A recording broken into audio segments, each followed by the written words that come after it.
Olá, pessoal, boa tarde.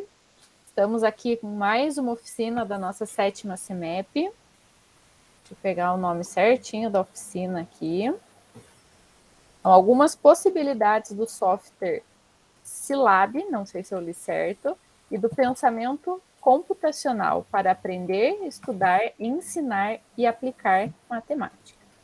Então, o professor André que vai conduzir essa oficina. Eu já aproveito para falar aqui que eu também vou aproveitar a oficina para aprender um pouquinho sobre o software. Eu já tinha ouvido falar, mas eu ainda não conheço. Agradeço também ao professor André, né, pela disponibilidade de ofertar essa oficina. Espero, assim, que todo mundo aproveite bastante. Tá ok? Obrigada, André, e fica à vontade. Tudo bem. Então, boa tarde a todos, sejam todos bem-vindos, né, todos e todas aí que estão conosco. Então, como eu já comentei um pouquinho na fala de ontem, né, nosso encontro de abertura, se é que podemos chamar assim, fico muito feliz em participar da sétima semana do ensino, pesquisa, extensão, né, e inovações aí do litoral com o campus de Paranaguá. Para quem ainda não me conhece, né, eu sou o professor André, sou professor recente agora, substituto do Instituto Federal do campus de Paranaguá, no eixo de matemática. E aproveito também agradecer o convite da professora Alessandra, toda a comissão organizadora, em participar da semana.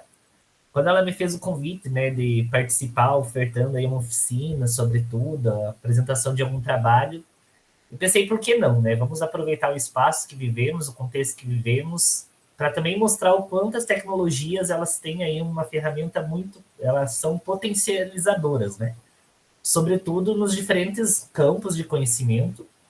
Então agradeço o convite novamente, agradeço o aceite aí de todos que estão conosco, né? Algumas carinhas aí que a gente já conhece, nem que seja por meio do ensino remoto ainda, onde algumas bolinhas de nomes a gente já conhece aí de outros espaços. Mas fico feliz pelo aceite e tenho certeza, né, que sobretudo ao final da tarde de hoje, assim como eu espero deixar um pouquinho do que eu compreendo do software, que ele pode ser útil, também tenho certeza que muito eu vou levar aí da galera que possa participar conosco.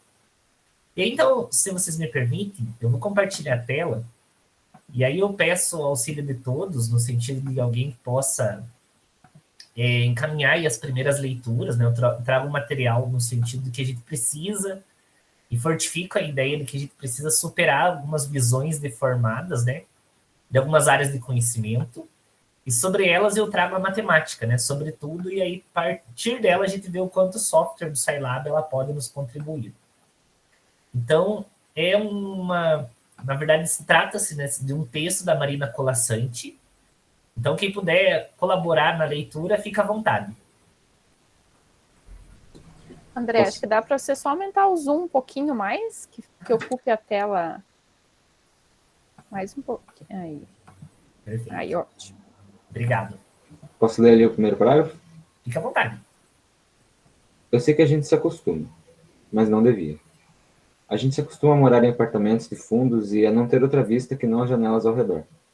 E por que não tem outra vista? Logo se acostuma a não olhar para fora. E por que não olha para fora? Logo se acostuma a não abrir de todas as cortinas. E porque não abre as cortinas, logo se acostuma a acender mais cedo a luz. E porque à medida que se acostuma, esquece o sol, esquece o ar, esquece a amplidão. Muito bem, agradeço.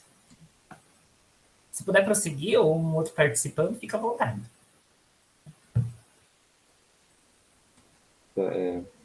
A gente se acostuma a acordar de manhã, sobressaltado porque está na hora. A tomar café correndo porque está atrasado. A ler o jornal no ônibus porque não pode perder tempo de viagem. A correr sanduíches porque não dá para a comer sanduíches porque não dá para almoçar. A sair do trabalho porque já é noite. A cochilar no ônibus porque está cansado. A deitar cedo e dormir pesado sem ter vivido o dia. A gente se acostuma a ver o jornal e a ler sobre a guerra. E, aceitando a guerra, aceita os mortos e que haja número para os mortos. E aceitando os números, aceita não acreditar nas negociações de paz.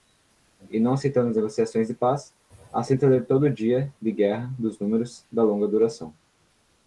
A gente se acostuma a esperar o dia inteiro e ouvir no telefone. Hoje não posso ir. A sorrir para as pessoas sem receber um sorriso de volta.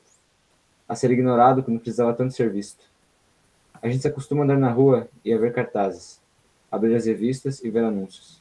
a ligar a televisão e assistir a comerciais, a ir ao cinema e engolir publicidade, a ser instigado, conduzido, desnorteado, lançado na infindável catarata dos produtos. A gente se acostuma a pagar por tudo o que deseja e o que necessita, e a lutar por ganhar o dinheiro com o que paga, e a ganhar menos do que precisa, e a fazer fila para pagar, e a pagar mais do que as coisas valem, e a saber que cada vez pagará mais, e a procurar ter mais trabalho, para ganhar mais dinheiro, para ter com que pagar nas filas que se cobra. A gente se acostuma à poluição, à luz artificial e a ligeiro tremor, ao choque que os olhos levam na luz natural, às bactérias da água potável, à contaminação da água do mar, à lenta morte dos rios. Se acostuma a não ouvir passarinhos, a não ter galos na madrugada, a temer a hidrofobia dos cães, a não colher fruto no pé, a não ter sequer uma planta. A gente se acostuma a coisas demais para não sofrer. Em doses pequenas, tentando não perceber, vai afastando uma dor aqui, um ressentimento ali, uma revolta acolá. Se o cinema está cheio, a gente senta na primeira fila e torce um pouco o pescoço. Se a praia está contaminada, a gente só molha o pé e sua no resto do corpo. Se o trabalho está duro, a gente se consola pensando no fim de semana.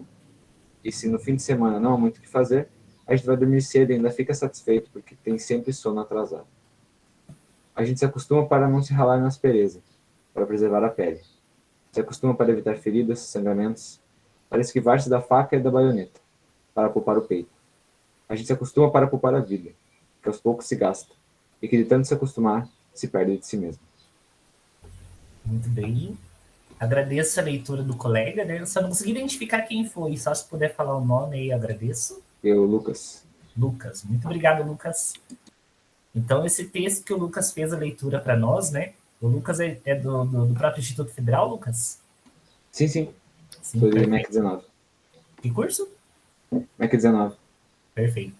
Então, o Lucas, nosso estudante, fez a leitura aí do texto da Marina Colasanti, né?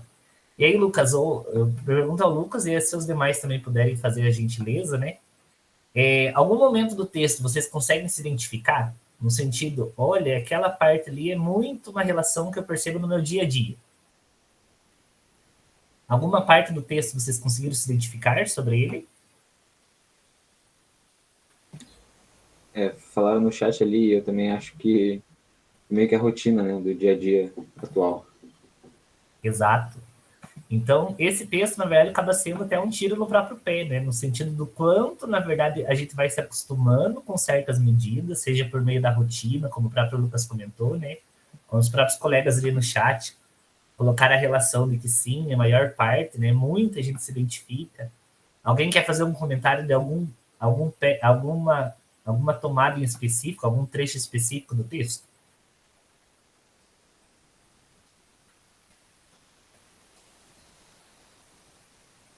E o que será que esse texto tem a ver aí com o campo da matemática, né? Com as possibilidades de aprender, estudar, ensinar e aplicar matemática? Será que ele tem alguma correlação? A gente percebeu que na vida tem muito. Vamos ver. A gente se acostuma, mas não devia, já dizia Marina Colasanti. Mas em relação à matemática, ao ensino da matemática, até parece que esse texto não tem nada a ver. Mas será? Eu sei que a gente se acostuma a olhar a matemática como um imenso arquivo de fórmulas e a usá-las de vez em quando sem prestar muita atenção ao seu significado. E a gente se acostuma a resolver sempre os mesmos exercícios que os nossos professores resolviam, sem raciocinar sobre eles. E a gente, de tanto se acostumar com essa maneira de encarar a matemática, acaba esquecendo a maneira de raciocinar frente aos novos desafios. Acaba esquecendo que o mundo não é simplesmente um emaranhado de fórmulas. E acaba esquecendo que essas mesmas fórmulas devem estar ligadas a alguns problemas reais. Daí, no caso dos professores de matemática, a gente se acostuma a dizer para os nossos alunos, façam assim, aplicando essa fórmula, dá tudo certo. E eles, seguindo o modelo, o mesmo que nós seguíamos, se acostumavam a esperar passivamente pelas fórmulas que o professor de matemática vai passar no quadro. E se acostumam a resolver exercícios modelos. E se acostumam a não raciocinar. E nós nos acostumamos a aplicar rapidamente, né? Mecanicamente, aquelas fórmulas amareladas pelo tempo. Do tempo em que éramos estudantes. E dessa maneira, nos acostumamos a olhar friamente para os números obtidos como respostas e nos precipitamos em conclusões impossíveis.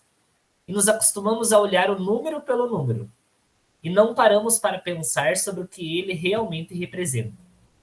E nos esquecemos de ler através dos números. Esquecemos de buscar o seu significado oculto. Nos esquecemos de raciocinar para decidir adequadamente. Eu sei que, infelizmente, a gente se acostuma. Também sei o quanto é difícil mudar.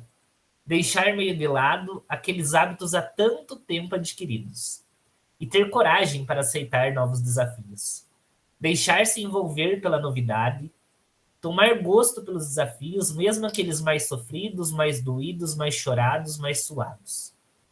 Mesmo ainda os mais complexos, que até parecem intransponíveis. Eu sei que a gente se acostuma para não sofrer, mas não devia. Então, essa relação aqui com o ensino da matemática foi escrita pela Cleide, né? E a gente pode perceber o quanto, na verdade, o próprio processo do ensino da matemática nos traz aí algumas visões que precisamos superá-las, né? Então, de antemão, já agradeço o aceite de todos aí em fazer parte da nossa oficina aí, né? E espero, sobretudo, que essa oficina, de fato, ela venha nos mostrar, né? Algumas possibilidades, como o próprio título da oficina aborda, né? Do quanto o uso de softwares, das tecnologias de modo geral, e aí o próprio pessoal da computação fiquem à vontade, no sentido do quanto vocês podem contribuir aí também conosco, bem como sobre o pensamento computacional, né, que está tão em vigor aí, com essa relação de que as tecnologias têm sido cada vez mais frequentes no nosso dia a dia. Então, que a gente possa aproveitar o tempo de hoje para aprendermos, estudarmos, ensinarmos e, sobretudo, aplicarmos aí, né, a matemática, seja em diferentes situações. Então, desde já agradeço a presença de todos, né? Em específico, a gente vai tratar um pouquinho sobre o software do Scilab. Não sei se vocês já conhecem, o pessoal da computação já ouviu falar? Fazem uso dele? Ou algum próximo que vocês conheçam também? Fiquem à vontade. Eu digo computação, mas os demais também fiquem à vontade, tá? O André, o Ednei, vocês fazem computação? O Vinícius também comentou que nunca viu. Então, para a gente entender um pouquinho do que se trata esse software, né? Esse material aqui, depois eu encaminho para vocês, tá? Eu já, não sei se todos receberam o e-mail. Aí aqueles que, porventura, não tenham recebido o e-mail, se depois puderem deixar no chat, a gente agradece também, daí eu encaminho material para vocês por lá também, tá? Então, só para a gente conhecer um pouquinho de onde vem o Scilab, né? Ele é um software aí muito útil na área de computação numérica, semelhante ao MATLAB, né? Ele é similar ao MATLAB, que foi criado aí nas universidades com a ideia de fornecer alguns cursos, né? Do tipo teoria matricial, álgebra linear, análise numérica. Mas o MATLAB, ele ainda é um software pago. Então, a validade, né, do Scilab, ele é bem similar ao MATLAB, mas ele tem a possibilidade aí de fazer de modo... Vocês conseguem fazer o download, todo mundo consegue fazer o download de modo gratuito, né? Em diferentes plataformas, como a gente já comentou. Então, ele foi criado aí na década de 90, na França, né? Inicialmente por esse instituto, né? Instituto Nacional de Pesquisas em Informática e da Escola de Engenharia. E aí, desde 2013, então, houve-se aí um grande consórcio, né, de várias organizações e empresas que são responsáveis pelo Scilab. Então, como eu já comentei, ele é distribuído gratuitamente, código aberto, através da plataforma scilab.org, desde o ano de 1994. Então, muitos aí nem haviam nascidos, né? Então, esse software ele já estava disponível. Ele é fácil de ser usado, possui um único ambiente, né, que possui aí diferentes ferramentas de cálculo numérico, programação, gráficos. Então, ele trata-se de um ambiente de programação bastante flexível e as suas principais características a própria linguagem de programação, que ela é uma linguagem simples, como a gente vai perceber, né, de fácil aprendizado. Possui também sistema de auxílio ao usuário, que nós vamos compreender que é denominado de help, bem como um ambiente poderoso, né, para a gente gerar gráficos bidimensionais, tridimensionais, inclusive aqueles gráficos que nos possibilitam com animação. Conhece algum outro software que tenha tudo isso? Que faça pelo menos parte do que o Scilab faz? Vocês conhecem, por favor, descrevam aí no chat. Citem, pelo menos, né? Qual deles vocês já conhecem? Fica à vontade. Pessoal que puder falar aí. Então, a princípio era um mini curso, né? Ele será um mini curso de 2 horas, tá? Que seria das 2 às 4 hoje. Então, a gente compreende que tudo que a gente for ver aqui é uma parte bem introdutória, né? Não vai abordar todos os temas, nem todas as possibilidades de desenvolver no programa, mas esperamos aí que vocês possam ter uma ideia introdutória do software, principalmente para aqueles que comentaram que não conhecem ainda, mas que vocês encontram também alguns outros materiais disponíveis na internet, né? Então, eu trouxe aqui a introdução ao Scilab na versão 3.0, programando com o Scilab na versão 0.2. Esses encontram também os do Scilab disciplinas de cálculo numérico, para o pessoal que está aí na área já do ensino superior, né? Bem como introdução ao Scilab. Então, isso aqui são algumas referências que aqueles que desejam podem encontrar mais detalhadamente, né? Aprofundar aí os estudos referente ao software, tá? E aí, todo mundo conseguiu fazer o download? Teve alguém que, por algum acaso, não conseguiu?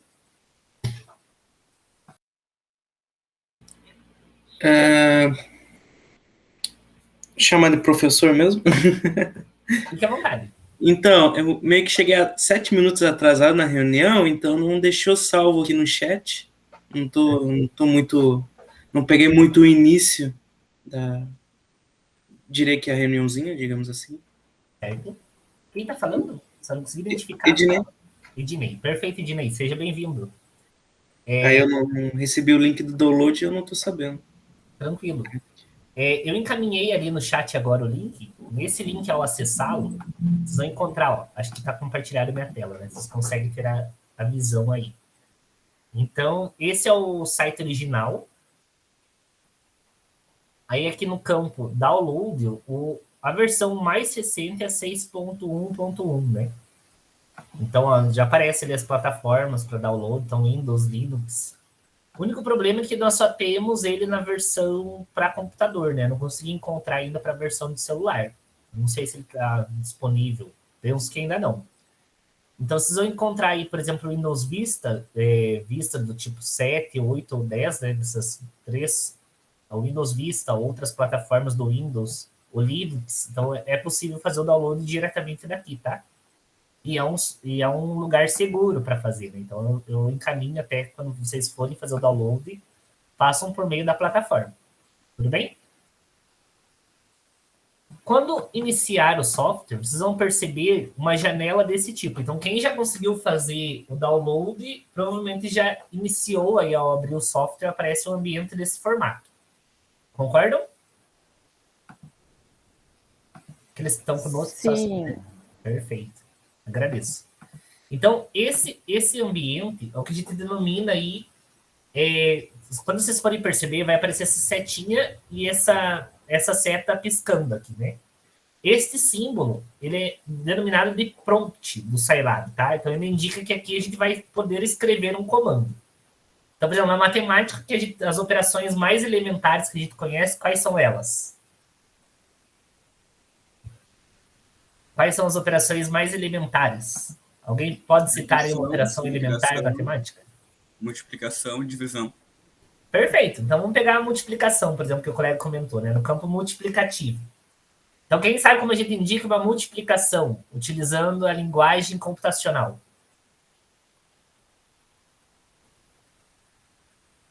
Pode falar, quem puder. Pontinho. Um pontinho? Asterisco, vou chutar. Isso, porque cuidem com o pontinho. O pontinho ele vai indicar uma vírgula, tá? Então, por exemplo, se eu colocar lá o produto de 1,54 vezes 12, por exemplo. Então, como a professora Alessandra comentou, né? O nosso asterisco aqui ele indica o produto. Então, aquele primeiro pontinho lá, ele é semelhante à nossa vírgula. Então, tudo isso aqui seria um fator, né? Vamos ter aqui um produto de um fator por outro, tá? Estou colocando a presença dos parênteses para indicar os fatores, mas não haveria necessidade.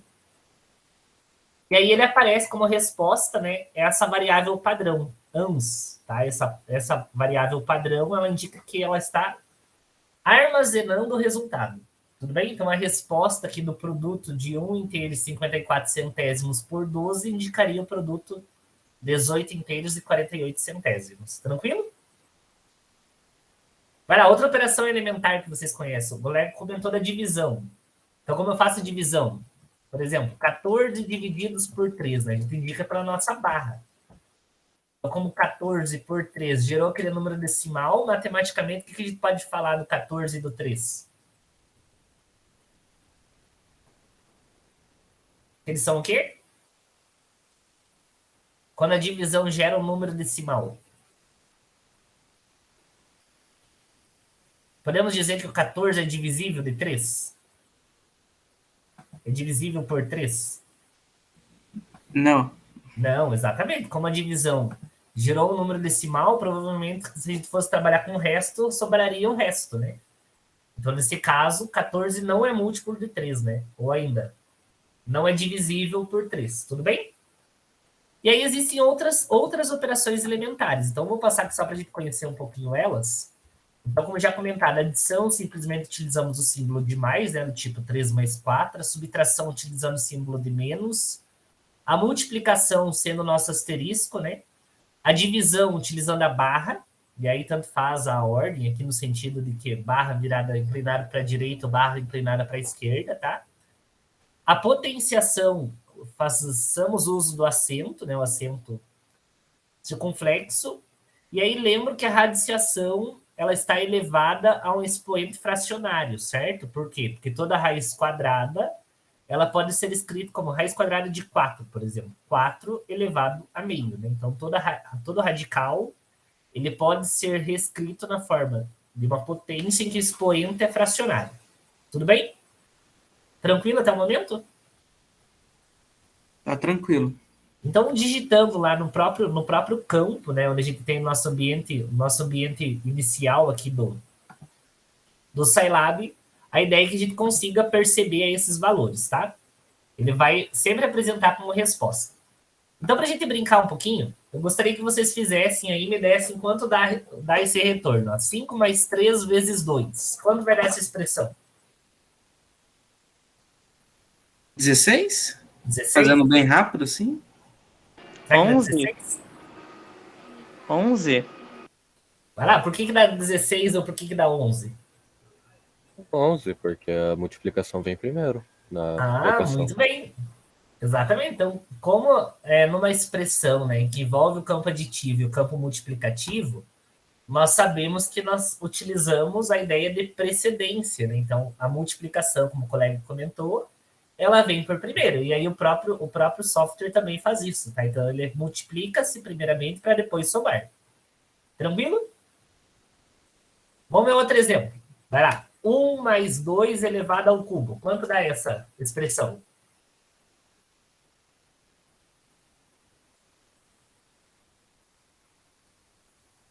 9? 9? Como que tu gerou 9? 2 vezes 2, 4. 4 vezes 2 é 8. Aí mais 1, 9. A potência vem antes da adição. Exatamente. Então, como nesse caso nós temos a adição e a potência vem em precedência, que gera o 9. Tranquilíssimo. Vamos procurar dificultar um pouquinho. 1 mais 2 elevado ao cubo.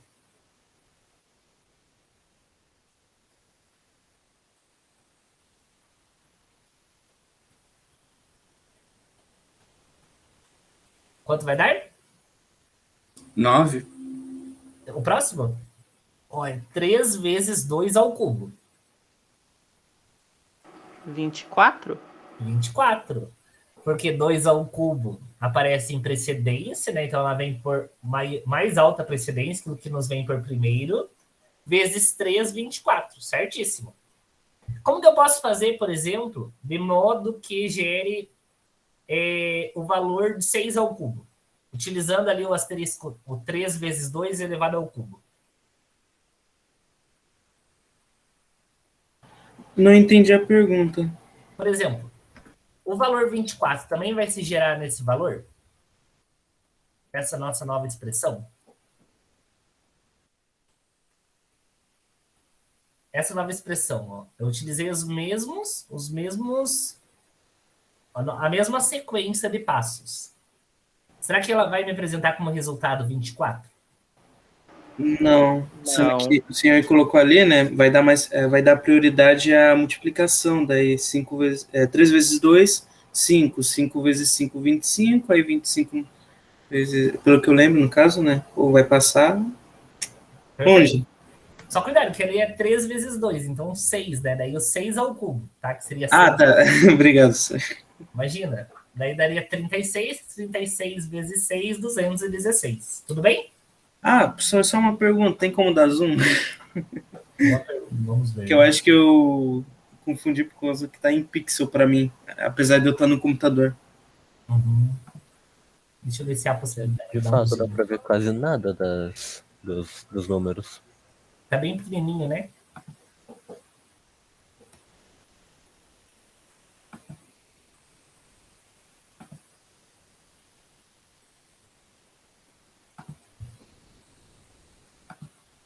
Deixa eu até verificar se tem como dar um zoom.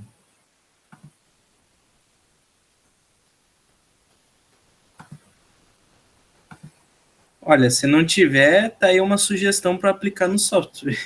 Sim, justo. Pelo menos eu desconheço também. Vocês estão utilizando o computador para fazer para estar visualizando? Está bem pequeno ainda.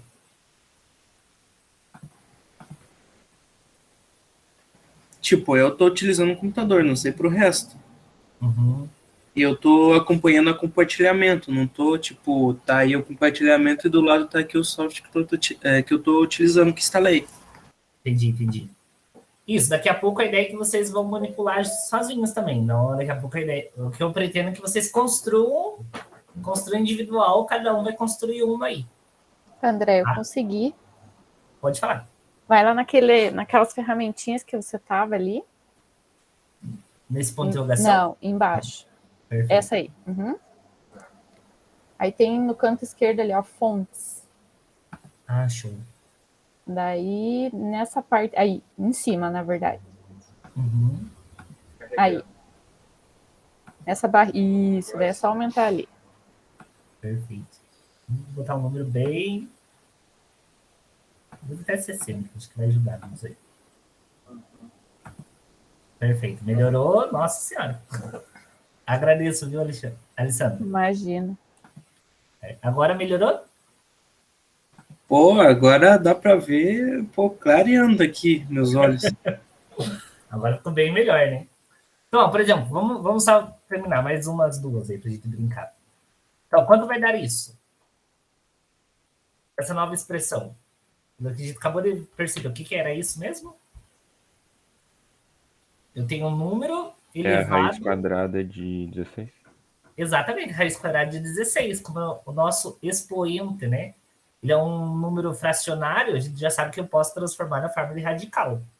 Então, 16 elevado a meio é equivalente à raiz de 16, raiz quadrada, certo? E se nós tivéssemos algo do tipo 16 elevado a 1 sobre 2? Tem alguma diferença?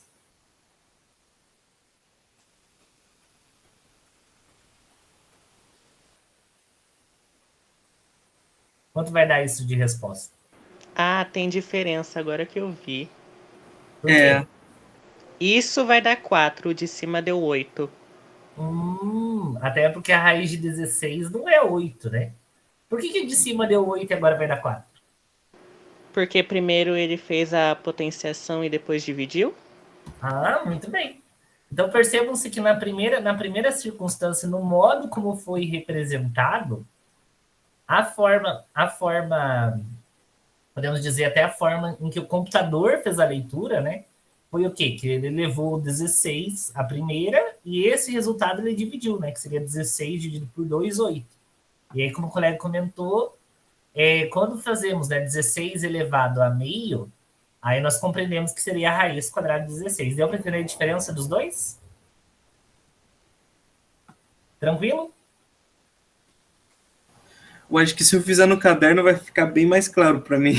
Porque aí eu vou fazendo passo a passo, aí vai estar desenhado para mim. Entendi. Mas de modo geral eu entendi, sim. Deixa eu até abrir aqui um novo comando, só um momento. Mano, não tem problema, vamos escrever, né? Se o caso for o registro, a gente registra, não tem problema.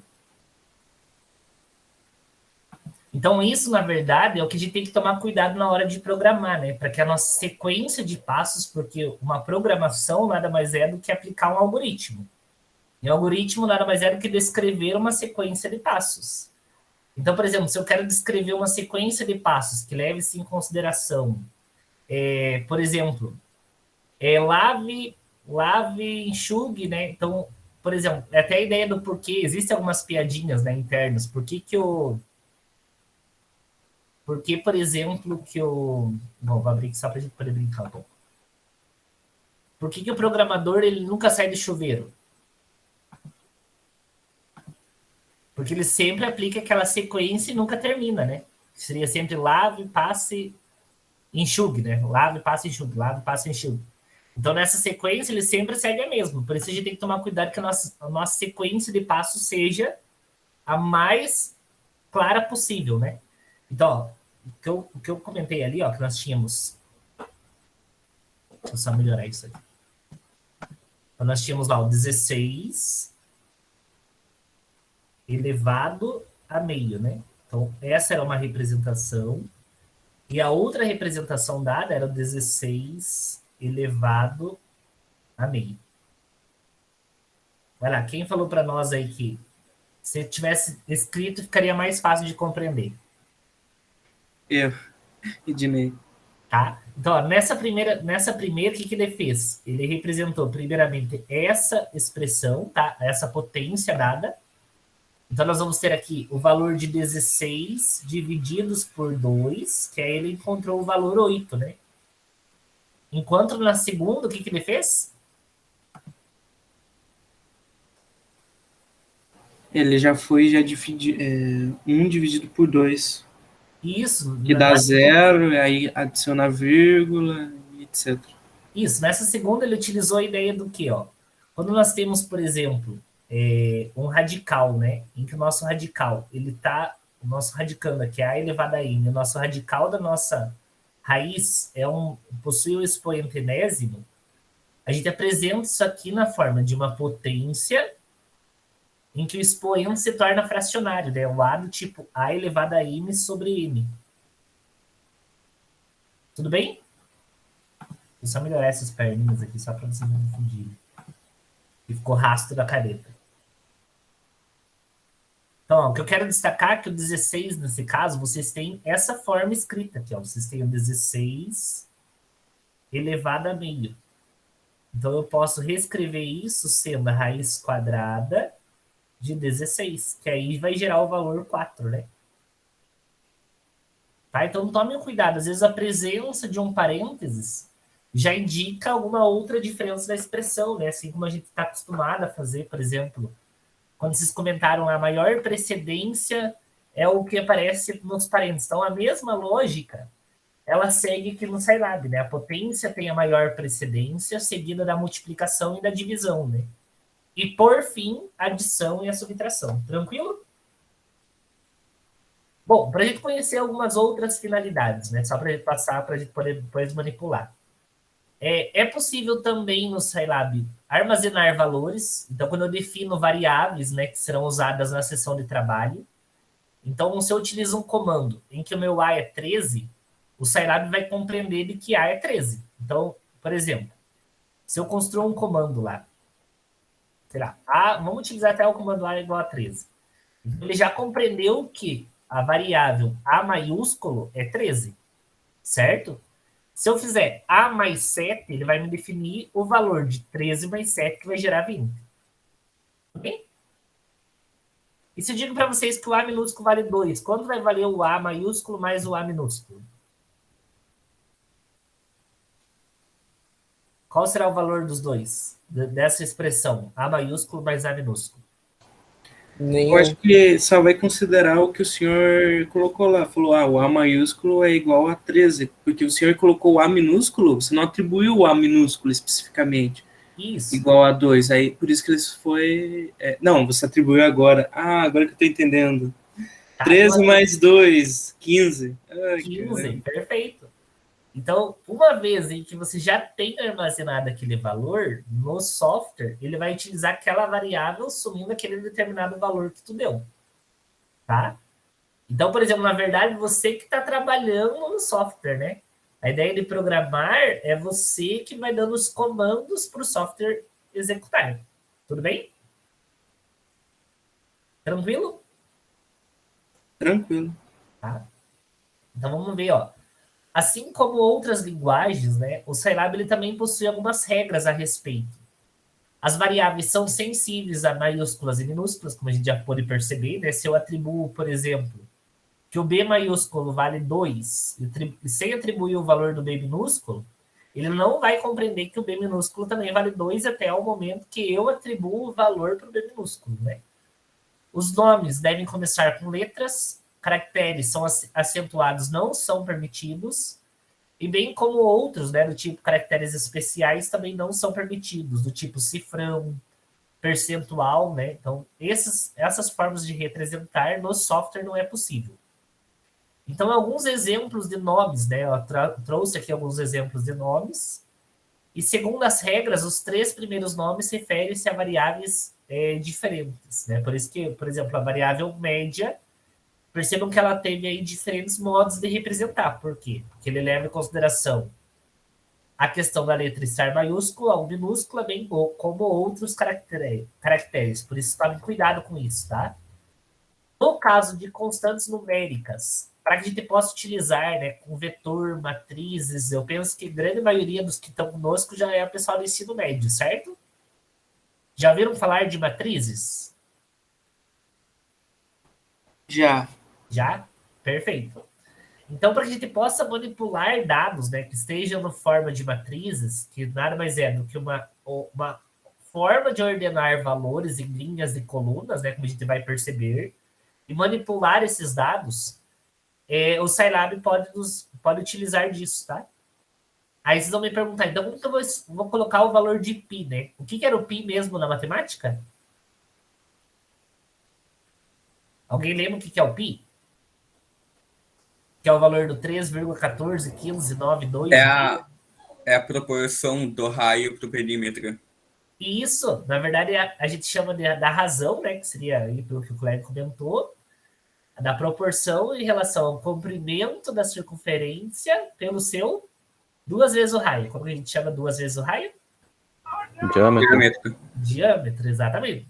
Então, para representar o valor de número π, né, que o número π é um número irracional, então ele é um número com várias casas decimais, a gente utiliza o percentual π. Para quem está lá no 3º ano do ensino médio, né, que está trabalhando com números complexos, como que a gente pode representar uma raiz imaginária, do tipo raiz quadrada de menos 1? No Scilab, a gente utiliza percentual i, tá? O número epsilon, né, então é uma precisão numérica relativa, a gente trabalha com percentual eps, tá? Que é a precisão para representar o número epsilon. O número infinito, né? Então, quando eu quero representar o tipo 1 sobre 0, né? Que nós sabemos que quando quem já faz um estudo lá, por exemplo, mais aprofundado, né? 1 sobre 0 tende ao infinito. Então, percentual infinito. O caso de quando envolve uma determinação matemática 0 sobre 0, né? Onde não há número. E bem como o número de Euler, né? Que é um outro número também racional. Então, vamos ver como que a gente pode representar alguns desses comandos utilizados no Scilab. Então, por exemplo, se eu utilizar o comando format5, eu estou dizendo que eu quero dispor 5 posições para o mesmo número, incluindo o ponto decimal e o valor para esse sinal, tá? Então, está considerando o ponto, que é um valor para o número decimal, e o sinal que aparece lá antes, ele também considera como uma posição. Então, vamos brincar um pouquinho disso, ó. Para a gente poder apagar toda essa nosso comando aqui, porque nosso comando já está com várias representações. A gente vai utilizar o comando CLC, tá? Então, o comando CLC, ele faz uma limpeza na nossa caixa de comandos. Tudo bem? Dá pra clicar naquela vassourinha que tem ali em cima também. Isso. E tem uma vassourinha aqui em cima. Exatamente. Limpar o console. Certo? Então, ele permite fazer essa limpeza na nossa janela. Então, se eu for utilizar o format 5, por exemplo, vamos utilizar outra nomenclatura, format 7, por exemplo. Nós sabemos que o número π ele é um número que possui várias casas decimais, certo? Então, para que eu represente quantas casas decimais vai ter nesse nosso número π com o format 7? Então, se eu utilizar percentual π, qual foi o valor que ele me atribuiu? 3,1416. Provavelmente ele já fez aqui o que a gente chama de erro de arredondamento, né? Ou seja, ele atribuiu um arredondamento para essa última casa decimal. Então, nesse valor, ela assumiu 7 posições. São 4 decimais, o valor do ponto 5, o número inteiro 3 sendo nossa 6ª casa e a posição do sinal sendo nossa 7ª casa. Tudo bem? Deu para entender? Se eu quiser pôr, por exemplo, 3,14, qual vai ser o format que a gente vai usar? Que é o que geralmente atribui nos livros, né? Format, quantos pontos? 5. 5. Então, utilizando 5, ó. E eu posso colocar depois das 2 barras, eu posso escrever qualquer coisa aqui. Por exemplo, coloco lá o 7º CIMEP está ótimo. Então, eu posso atribuir isso, ó, tudo aquilo que eu coloquei depois das duas barras, ele não faz a leitura, tá? Então, por exemplo, tudo que a gente coloca depois das 2 barras pode servir aí para a gente relembrar o que está ocorrendo em cada caso, tá? Então, no caso, quem está programando, fazer essa descrição do lado, ela é bem útil para a gente lembrar, né, o que tá ocorrendo. O pessoal da computação aí pode comentar um pouquinho para a gente depois desse sentido, né? Então, por exemplo, se eu colocar o percentual π, ó, vai representar apenas 5 casos, né? Que seria 2, o ponto, a 3ª, o 3 aqui inteira é a nossa 4ª casa, e o sinal seria a nossa 5ª casa. Tudo bem? Deixa eu ver quem está comentando. Eu levantei a mão com dúvida. Fica à vontade. O que eu coloco, então, depois dessas 2 barras, seria como uma observação interna, digamos assim? Exatamente. Para tu lembrar ótimo. o que está acontecendo ali, né? Beleza. Por exemplo, se eu colocar aqui format 2, a gente já sabe que ele vai representar apenas a parte inteira, né? Porque vai atribuir o sinal e ele. Mas eu posso pôr, depois das 2 barras, posso pôr qualquer representação, observação para relembrar, né? Então, ele só vai fazer a leitura de que o format é 2. Então, colocando percentual π, ó, ele vai representar apenas... Era para representar, né? Apenas o número 3. Espera aí que vai tocar Professor, esse cálculo foi demais para o computador. Acho que foi a frase, matemática é linda. O computador até travou. Justo, até estamos fechando aqui o arquivo, tem que reabri-lo novamente. Mas deu para compreender a lógica do programa? Deu. Perfeito. Então, por exemplo, eu vou utilizar a ideia daquela forma que a gente foi atribuindo variáveis, né? Deixa eu só reabrir ele novamente. Para a gente poder brincar um pouco mais. Vamos lá. Só diminuir um pouco, que ficou muito grande agora. Bom, tranquilo.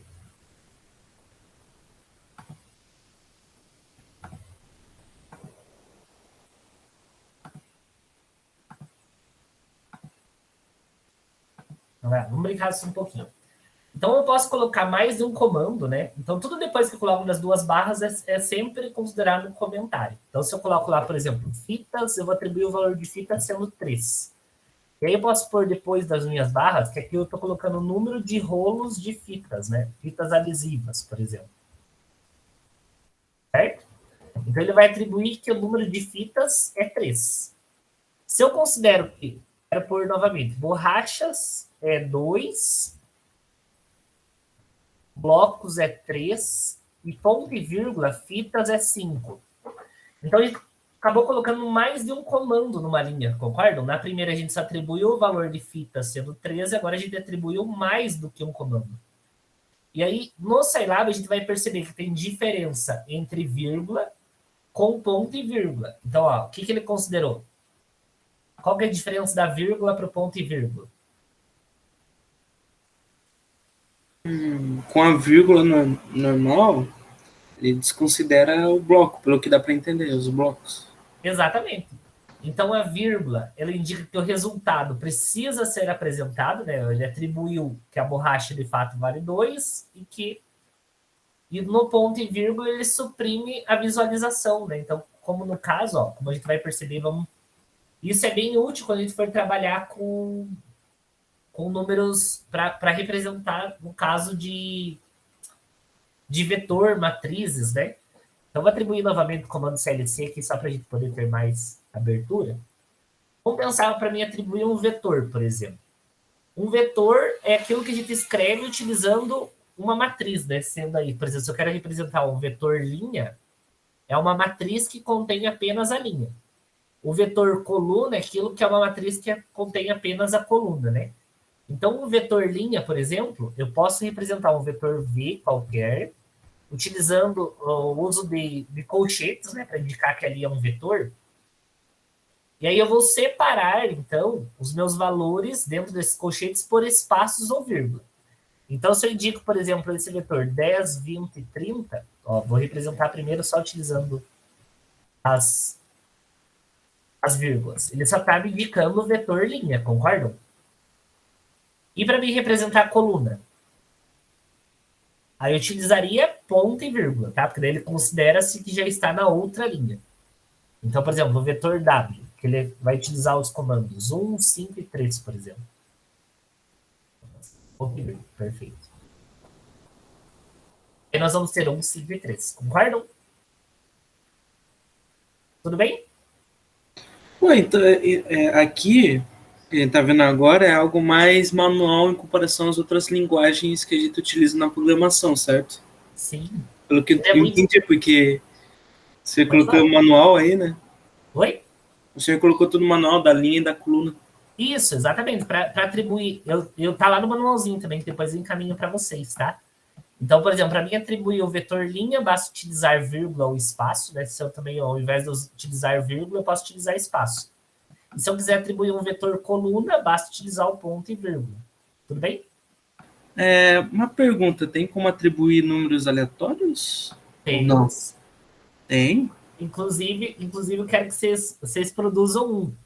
Eu vou descompartilhar minha tela, e aí quem puder compartilhar, eu gostaria que alguém construísse aí um vetor, uma matriz de ordem 3, por exemplo.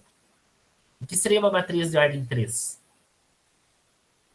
Que seria 3 colunas e 3 linhas? Isso, exatamente. Você consegue representar para nós, Ednei? Fica à vontade. Então, meu consagrado, deixa eu ver. Bom, eu tenho que. Deixa eu ver se instalou, né? Que é rápido, tipo, eu só instalei o arquivo, não sei se ele instala, tipo, rapidão.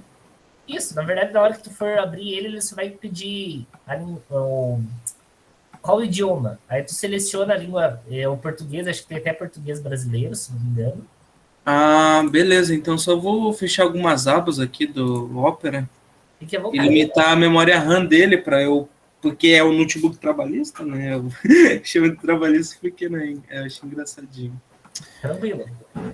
Só para ver se vocês pegaram a ideia de construir uma matriz do tipo 3x3. Tá bom, tá bom. Tá? Fique à vontade. Deixa eu ver aqui.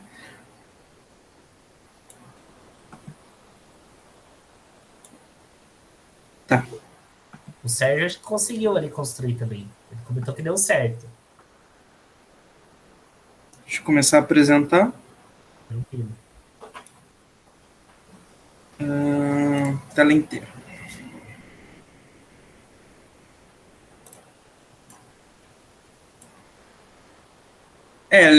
Tanto é que ele já apareceu aqui, já direto na linguagem portuguesa aqui. Avançar, aceita, avançar aqui rapidão, avançar. O André também comentou que conseguiu fazer. Ele é bem tranquilo, não é nada muito complexo. A linguagem dele é bem... Tanto é que eu, tipo, só falando aqui, né? Não tá tendo interferência, né? Não, dá pra te ouvir tranquilo. Ah, tá. Colocar o vetor e colocar os 3 números aleatórios em vírgula e o W representando as linhas, né? Se colocar os Sim. 3 valores também. E pronto. Exatamente. A questão tô pensando, o senhor fez tipo a coluna e depois a linha. Exato. Dá pra fazer de uma vez só, numa tacada só, numa linha só e já monta a tabelinha bonitinho ali? Tu diz utilizando a lei de formação dela? Tipo, fazer uma tabela? Um bloquinho? Entendi. Vamos ver se é Eu acho que possível. tá demorando. Eu acho que eu vou deixar para outra pessoa fazer isso, porque tá demorando aqui, professor. Eu não quero tomar muito tempo, sabe? Não, tranquilo. Até dar certo, aí depois a gente compartilha novamente. Pode ser? Beleza. Deixa Beleza? eu descompartilhar aqui, então. Imagina. Daí eu aproveito ali o Sérgio, o André, que comentou conosco que deu certo. Se puderem compartilhar aí pra gente verificar, fiquem à vontade, meninos. Eu achei que como é um arquivo, como é um software que, né, tipo, é um texto e tal, não é nada tão exigente, digamos assim, eu pensei que fosse mais rápido. Entendi. Eu acho que é por conta da memória RAM que está sendo consumida aqui, ele está tendo limitação no processamento dele, então, né, complicado. Tranquilo. O Victor. Então, se puder, Victor, fique à vontade também. Se puder participar, mas depois de ter retorno, viu, Ednei? Beleza. E, nossa, as placas de vídeo estão muito caras. Que tristeza, não dá para comprar um PC super potente para fazer aquelas programações ultra mega complexas. Tá vendo tudo certinho aqui? Vamos, já compartilhou, já. Fique tranquilo.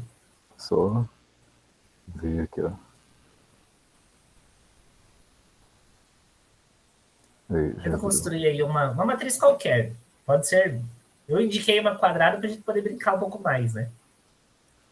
Deixa eu ver.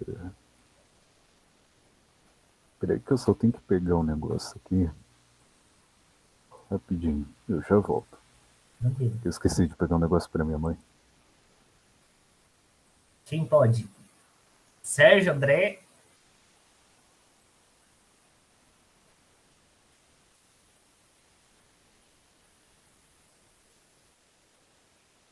Quem está conosco aí que tem interesse de compartilhar, fique à vontade.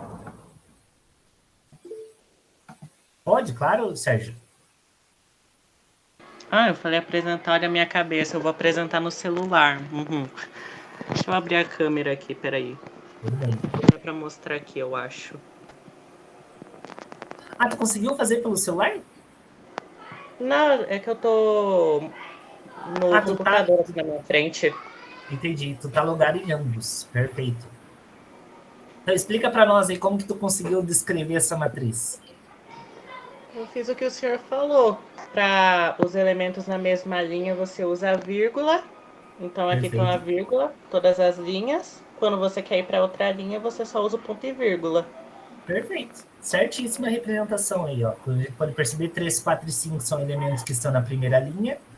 0, 9 e 1 estão na segunda linha. 10, 20 e 50 estão na terceira linha. Perfeito, certíssimo, Sérgio. Obrigado. Obrigado. Como que eu posso representar? Vamos compartilhar aqui. Eu vou compartilhar a minha, daí a gente vai desvelando mais. Mas certíssima ideia ali do que o Sérgio nos trouxe. Então vamos construir aí uma matriz A, qualquer, né? Uma matriz do tipo 3x3 também, só para a gente poder brincar um pouco. Eu sugeri as quadrados para a gente poder brincar um pouquinho, né? Mas pode ser, por exemplo, 1 e 2, 3 e 4, certo? Uma matriz do tipo 2x2, ó, 2 linhas, 2 colunas. Então, tanto a vírgula, ela separa, né, os elementos que estão em colunas diferentes nas mesmas linhas, tá? Ou espaços, elas fazem a mesma lógica. A gente sabe que para somar duas matrizes, elas têm que ter o quê mesmo? Eu posso somar uma matriz com outra matriz qualquer?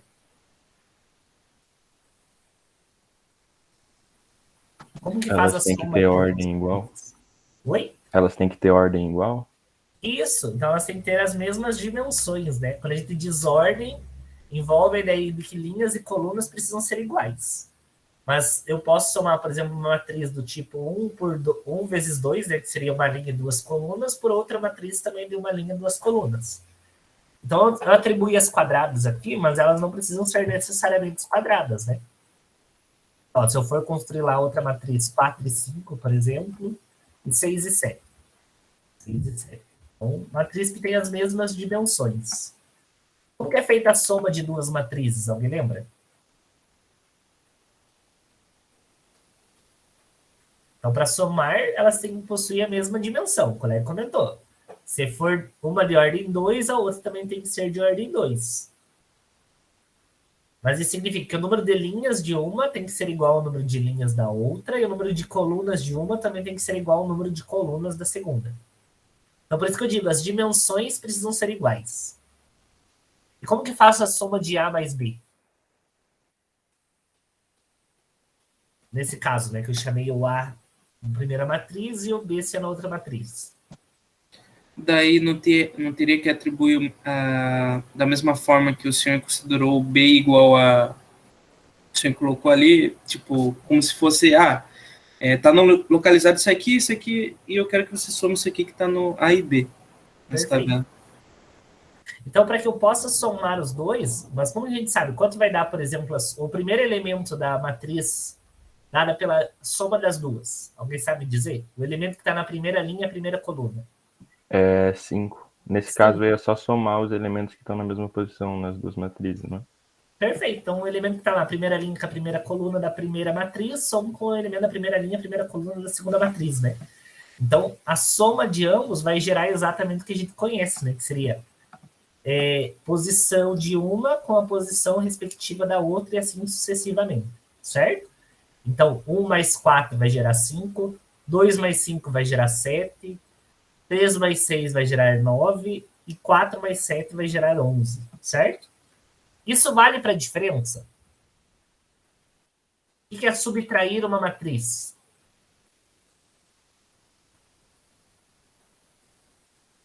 Subtrair um número é o mesmo do que somar pelo seu inverso. Seu oposto. Cuidado com o inverso. Vamos lá, isso aí é bem interessante de se colocar. Então, se eu tenho, por exemplo, o número 3. Quando eu digo inverso do número 3, eu estou envolvendo o campo multiplicativo. Então, o inverso do número 3 é aquele número que, quando eu multiplico por 3, ele gera o elemento neutro da multiplicação. Qual que é o elemento neutro da multiplicação? Qual é aquele número que, quando eu multiplico ou divido, ele não altera em nada? 1. 1. Então, o elemento inverso é aquele que, quando eu trabalho no campo multiplicativo, ele gera o número 1. O campo oposto é aquele que, quando eu adiciono, né, ou seja, quando eu opero no campo aditivo, ele gera o elemento neutro da adição. Qual que é o elemento neutro da adição? 0. O 0. Então, vou perguntar para vocês novamente. Qual é o que somar, subtrair um número é pegar o seu inverso? Não, é pegar o seu oposto. O oposto, tá? Então, por exemplo, o inverso de 3, qual é o inverso dele? Seria 1/3, né? E o oposto de 3, nós sabemos que o oposto de 3 é -3, tá? Então, tome cuidado com as palavrinhas opostas, palavrinhas inversos, ó, são valores diferentes. Então, nesse caso, subtrair o número, por exemplo, quero subtrair se eu tenho lá B menos A, é a mesma coisa do que eu adicionar o oposto de A. O oposto de A será menos A, né? Então, toda subtração, ela também pode usar a ideia da adição, desde que ela adicione os elementos opostos, tá? Então, nesse caso, a gente está pegando o valorzinho A e pegando os opostos de B, né? Então, 1 menos 4, nós temos -3, né? E aí depois, 3 menos 6, né, no elemento de segunda linha, primeira coluna, também vai gerar -3. Acabou todo sendo -3 aqui, né? Aí 2 menos 5 vai dar -3. E aí, na mesma lógica, 4 menos 7 vai dar -3 também. Tudo bem? Multiplicação. Quando vai gerar o A vezes B? Alguém sabe me dizer? Posso multiplicar qualquer matriz com qualquer matriz? Sempre vai gerar o produto entre elas? Se não me engano, sim. Sim. Por exemplo, na adição e na subtração, nós já vimos que o número de linhas de uma tem que ser igual ao número de linhas da outra, o número de colunas de uma tem que ser igual ao número de colunas da outra.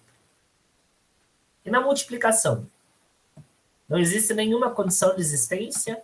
O número de colunas da primeira matriz tem que ser igual ao número de linhas da segunda? É algo assim, né? Isso, perfeito. Então, se eu estou multiplicando uma matriz A, que é uma matriz de ordem 2, então nós dizemos que é uma matriz do tipo 2 por 2, né? Então, algebricamente, nós temos isso aqui, ó, M por N. M é o número de linhas, N é o número de colunas. Multiplicado por uma matriz B, que é uma matriz também 2 por 2, mas que nós tenhamos, né, também número de linhas e número de colunas. Não precisam ser necessariamente iguais, ou seja, elas não precisam ser quadradas. Mas como o colega comentou, o número de colunas da primeira tem que ser exatamente o número de linhas da segunda. Então, 2 por 2, ó, eu posso multiplicar uma 2 por 2 também. Por quê? O número de colunas da primeira é exatamente o número de linhas da segunda. Então, quando eu multiplico isso aqui, ó, vai gerar uma matriz do tipo 2 por 2, que são os valores que estão aqui fora dela.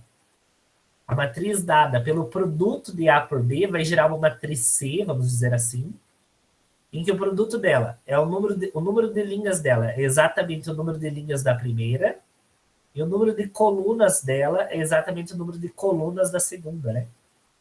Certo? Então, ó, isso aqui, ó, o produto disso vai se gerar 16, 19, 36 e 43. E aí, como que eu multiplico duas matrizes? Alguém lembra? Produto entre duas matrizes, multiplico linha por coluna, né? Então, ó, multiplicando.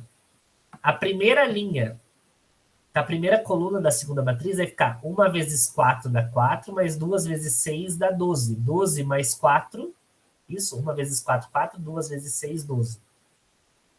12 mais 4,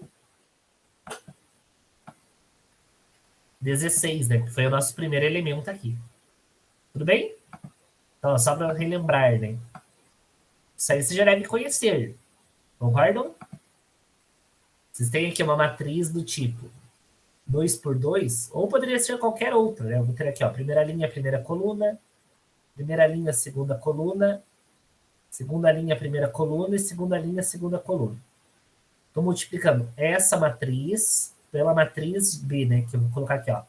B, primeira linha, primeira coluna, B, primeira linha, segunda coluna, B, segunda linha, primeira coluna, B, segunda linha, segunda coluna. Então, a matriz C, que é a matriz gerada pelo produto dessas duas, eu estou multiplicando a linha pela coluna, certo? Esse vai ser o primeiro elemento, que é o elemento C11, né? O elemento que está aqui na primeira linha, primeira coluna da matriz C, ele é gerado por o produto de A11 por B11 somado com A12 produto com B21, né? Então, multiplica-se a linha pela coluna, certo? Por isso que o número de linhas da coluna da primeira tem que ser exatamente o número de linhas da segunda. O número de colunas da primeira tem que ser exatamente o número de linhas da segunda, senão não gera produto de linha por coluna, tá? E a matriz C aqui, que eu comentei, ó, ela é de dimensão M por P, né? Deu para entender isso? Então, esses valores que estão originando é exatamente dessa ideia do produto da matriz, de uma matriz por outra, em que a linha por coluna. Deu para lembrar a ideia de matrizes? No meu caso, lembrar não, aprender. Vamos ver um outro caso. Ó. Eu vou apagar aqui toda a minha janela, mas se eu colocar, por exemplo, o valor de A, ela vai me definir ainda quem é a matriz A. Isso está acontecendo por quê? Porque nós apagamos o ambiente. Mas o valor da variável A, que era aquela nossa matriz 2 por 2, ela continuou no nosso arquivo de memória, né? Então, uma outra sugestão, uma outra possibilidade é utilizar o comando clear. O comando clear, ele limpa todo, tá? Então, se eu colocar de novo, ó, quem é a minha variável A? Agora ele já não conhece quem é a variável A, tá? Então, o comando clc, ele limpa a janela. O comando clear, ele faz a limpeza no histórico. Vamos ter a diferença entre as duas? Aham. Vamos pegar um outro caso, uma outra matriz, que não precisa necessariamente ser quadrada, né? Uma matriz, por exemplo, sei lá, diga uma matriz qualquer que dê para fazer o produto entre elas. Diz aí, uma matriz qualquer, matriz M. Pode falar quem puder. 7 colunas e 3 linhas? 7 colunas. Meu Deus, né? Vai lá, não tem problema. O colega caprichou, mas não tem problema. Mas posso diminuir se quiser, tipo, a 2 linhas, 3 linhas ainda, mas. Meu Deus do céu. Vamos pegar uma 3x2, então, pode ser? Pode ser. Aí elas não são quadradas, né? Tem 3 É que o senhor linhas. queria algo diferenciar, né? Vou atribuir aqui 7, aqui 3, paralelepípedo aqui, pronto, manda aqui. Isso. Se a gente for fazer pelo software, vai fazer rapidinho, né? Num clique ele já resolve. Mas vamos lá, a matriz M, uma matriz de 3x2. Diga para mim aí, qualquer elemento. Pode ser inteiro, real, elemento real, de preferência. Pode falar. Números aí quaisquer. Vou precisar de 6 números. 8. 4. 4. Menos 3. Menos 8. Menos 8. 7. Menos 1. Menos 1. Perfeito. Uma matriz de 3 linhas, 2 colunas. Ah, números muito fáceis. Cadê os decimais, as frações aí? Justo. Falar aqui, pô, o número 5,3 aqui, poxa vida. Coloca aí um pi aqui no meio. Bravo. Qual outro? Para que eu gere o produto entre as duas, o que tem que acontecer? Coloca o pi, porque, né? Coloca o pi aí, 1,3 aí. 1,3? um pi. Não, eu falei errado, mas tudo bem. Eu acho. Ó, é que é na pressa, né, professor? É na pressa aqui. Tudo bem, tudo bem. Então, uma matriz M é uma matriz do tipo, vou precisar para mim que haja o produto. O que tem que acontecer? Ela tem que ter 2 linhas. Tem que ter 2 linhas, no mínimo, né? Por quê? Porque o número de linhas dela tem que ter exatamente 2 linhas, porque o número de linhas dela tem que ser exatamente o número de colunas da primeira, certo? Vai lá. Vamos construir uma matriz do tipo 2x3, então. Tenha 3 colunas. 2π. Qual outro? Vou precisar de mais 4 números. Quais são eles? Coloca um 43. 43. 42. 42. 1/3. 1/3. 0,80. 0,80. Equivale a 0,8. Perfeito. Vamos lá. Então, esses valores, ó, vai gerar uma matriz 3x2 por uma 2x3. Agora, se eu falar assim para vocês, resolvam manualmente. Sacanagem, né? Mas, enfim, o produto ele vai gerar que dimensão? Qual vai ser a dimensão da matriz O, que é dada aí pelo produto de M por N? Vai ser 3x3, porque é os números que sobram aí. Exatamente. A gente já sabe que a matriz O é uma matriz 3x3, de ordem 3. Vamos fazer lá no software, então, que ele vai ajudar bastante, né? Então, a matriz AB. Como que eu posso mostrar a matriz AB? Alguém me ajuda, por favor. 8, para me separar o 4, que está na mesma linha, mas em outra coluna. Você pode dar o espaço ou uma vírgula. Só. O espaço ou a vírgula, perfeito. Para separar agora uma linha de outra. Ponto e vírgula? Ponto e vírgula. Aí, menos 3, menos 8, ponto e vírgula, 7 e menos 1. Certo? Foi? Foi, tranquilo. Fechou a matriz E. Aqui é a matriz M, ó. 8, 4, menos 3, menos 8, 7, menos 1. Matriz N. Tem a matriz N? 5.13. 5.13, perfeito. Espaço, como que representa o número π? É o Tem que colocar a percentual. porcentagem lá. Percentual π, perfeito. O outro, 43. Ponto e vírgula, 42. Espaço, 1/3, espaço, 0.8, né? Então, 0.8. Gerou as duas matrizes, né? Então, ó, essa é a nossa matriz M. Aqui, como a gente não atribuiu o format, né? Ele está considerando o format tendo 2, 4, 6, 7, 8, 9, 10. 10 casas decimais ele está atribuindo o valor. Bom, a partir disso, nós queremos o produto. É possível multiplicar M por N? É possível. E gera uma matriz 3x3. Bem, como o colega comentou lá, que o número de linhas da primeira é exatamente o número de colunas da segunda, né? Tudo bem? Deu para entender a lógica? Aham. E se for meio que aleatório, digamos assim? Aleatório de sentido. Tipo, não tiver... aqui deu para fazer porque o número de linhas era igual ao número de colunas na outra. E se foi aleatório? E se não for? Se não for igual, nem a coluna, nem a linha. Perfeito. Vamos pegar, por exemplo, uma matriz. Vamos pegar uma matriz que seja esta.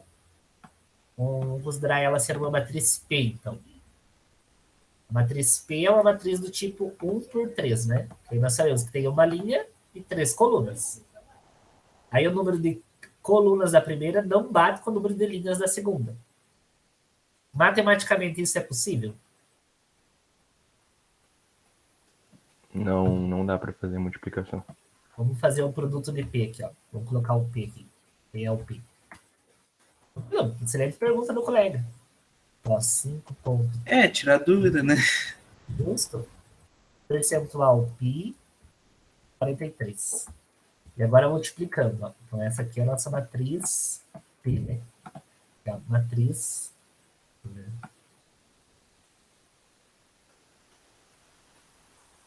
Coluna 1 para 2. Ela ficou. Deixa eu ver o que aconteceu.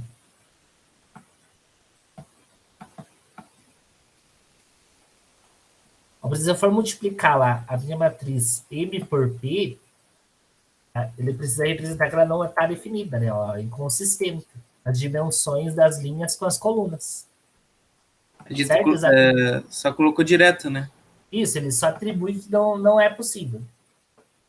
Exatamente pelo caso das linhas não ser equivalente às colunas, né? O número de colunas da primeira não ser equivalente ao número de linhas da segunda. Por conta das dimensões, como a gente acabou de perceber aqui, né? Certo? Que é o que a gente aprende, por exemplo, que não é possível, né? Não é possível determinar o produto de duas matrizes quando o número de linhas da primeira é diferente do número de colunas o número de colunas da primeira é diferente do número de linhas da segunda. Tá? Bom, então dá para operar com vetor, matrizes, como vocês puderam perceber, né? Se eu quero, por exemplo, multiplicar uma matriz por um escalar, basta utilizar a ideia de ponto seguido do asterisco, né? Então, se eu quero multiplicar, por exemplo, eu atribuo o valor para A, o A sendo um determinado valor, e digo que uma matriz B é uma matriz dada, né? Então, multiplicar aquele valor A por toda a matriz, que a gente diga, multiplicar a matriz por um escalar, né? Essa é a diferença de uma multiplicação matricial para uma multiplicação escalar. Então, a multiplicação escalar, além de seguir o asterisco, ela coloca um ponto na frente.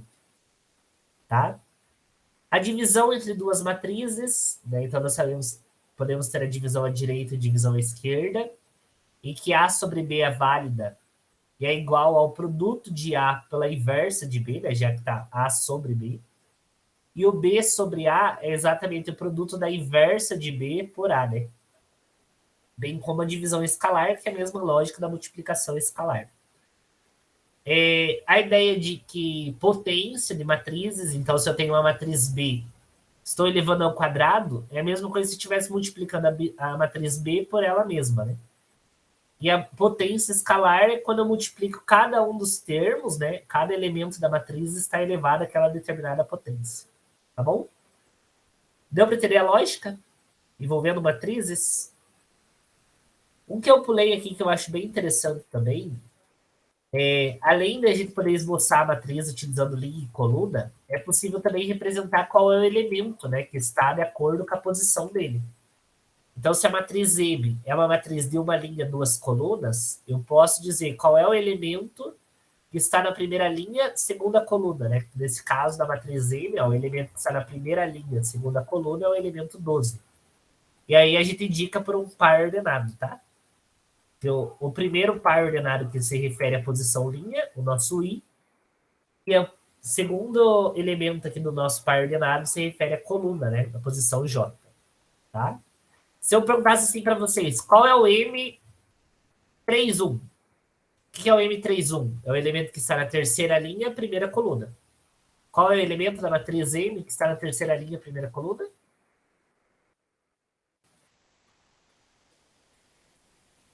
Dessa matriz M aqui dada.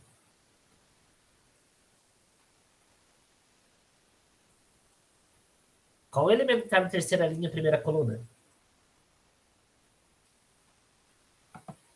31. 31. Perfeito. Ele está na terceira linha, primeira coluna. Então, 31. Tá? E aí, também, além de trabalhar com vetor, né? Eu posso trabalhar com vetor também. Mas, além disso, eu posso trabalhar também com números complexos, né?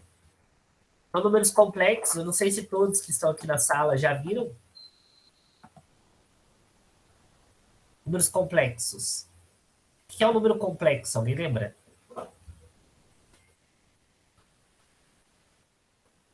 É todo número que eu posso escrever da forma... Em que formato? Z igual a mais BI, né? Lembra disso?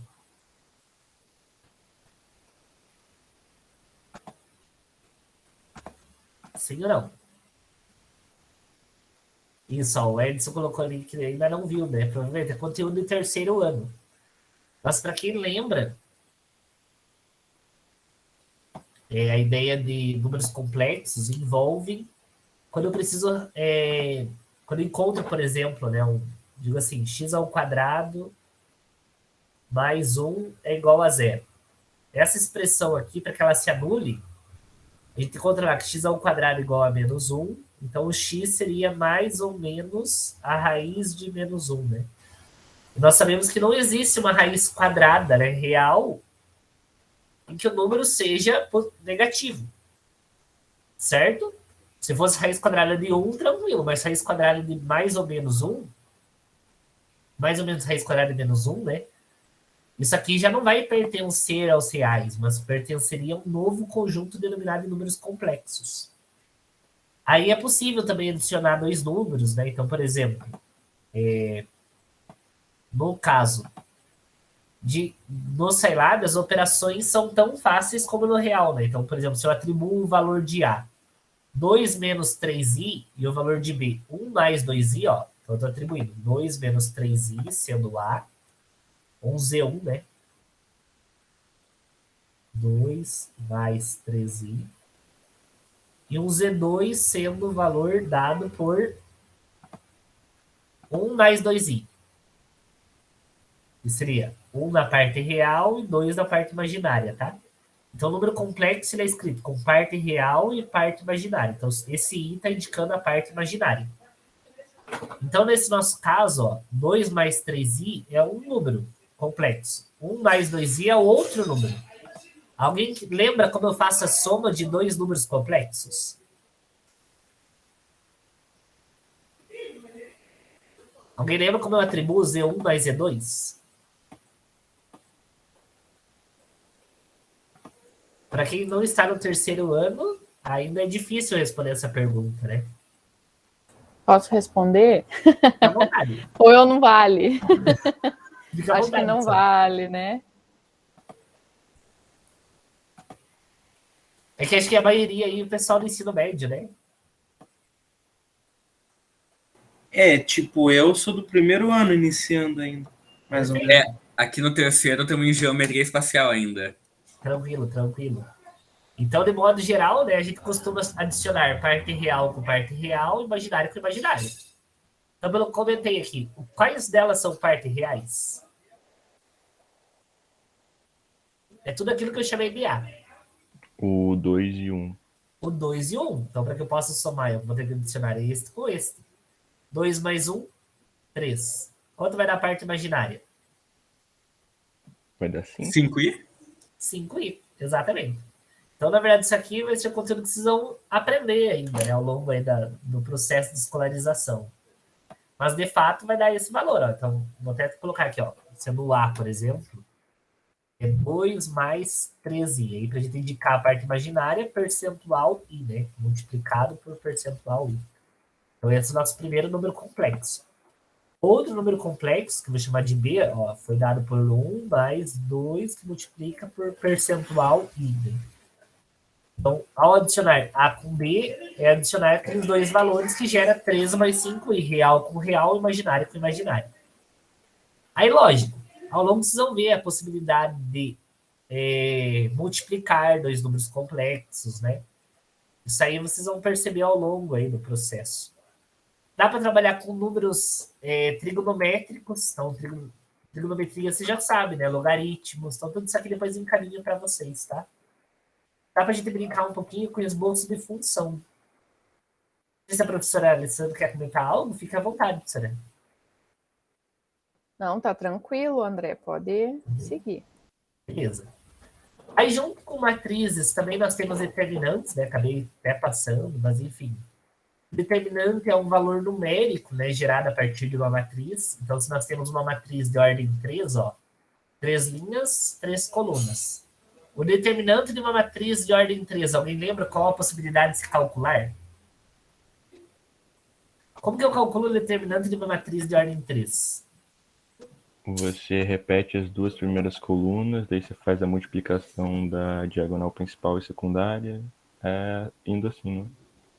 Perfeito, então, pelo que o Cleber comentou, ó, já que eu tenho 3 colunas e 3 linhas, eu posso repetir aqui as duas primeiras colunas e multiplico a diagonal principal menos as diagonais secundárias, né? Também conhecida por regra de Sarros.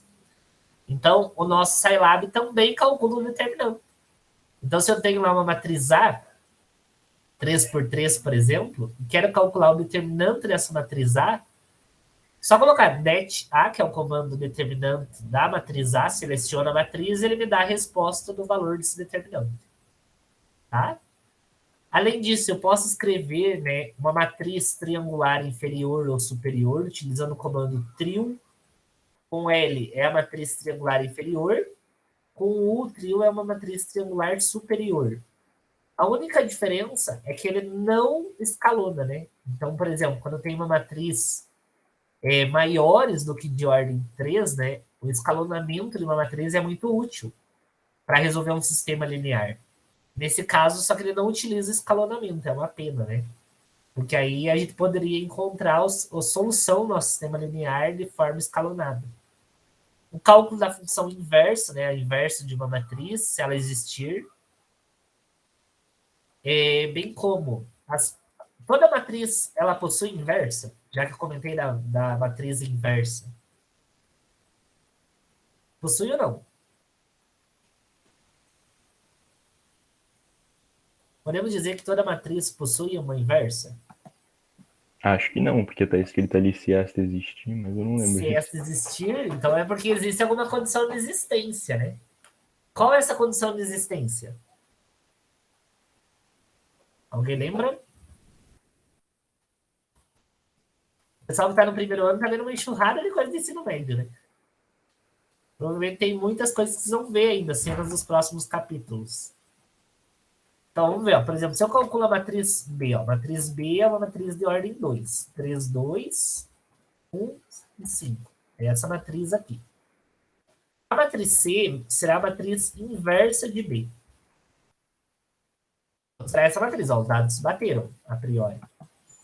Eu fui pegando os valores e jogando aqui no material, né? Então, esse valor 0,38, daí o outro é 0 menos 15, tá lá. 0,76, menos 0,076 e 0,23. Perfeito. Com várias casas decimais.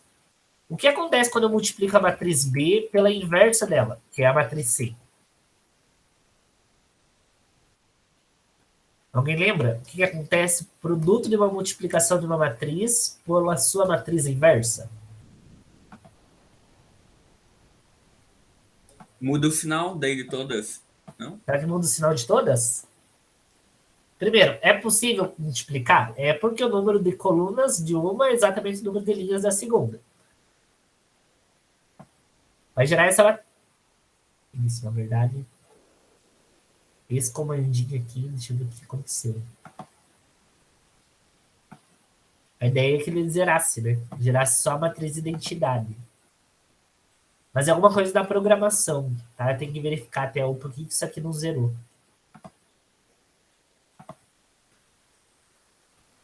Enfim, daqui a pouco comento algo melhor sobre isso.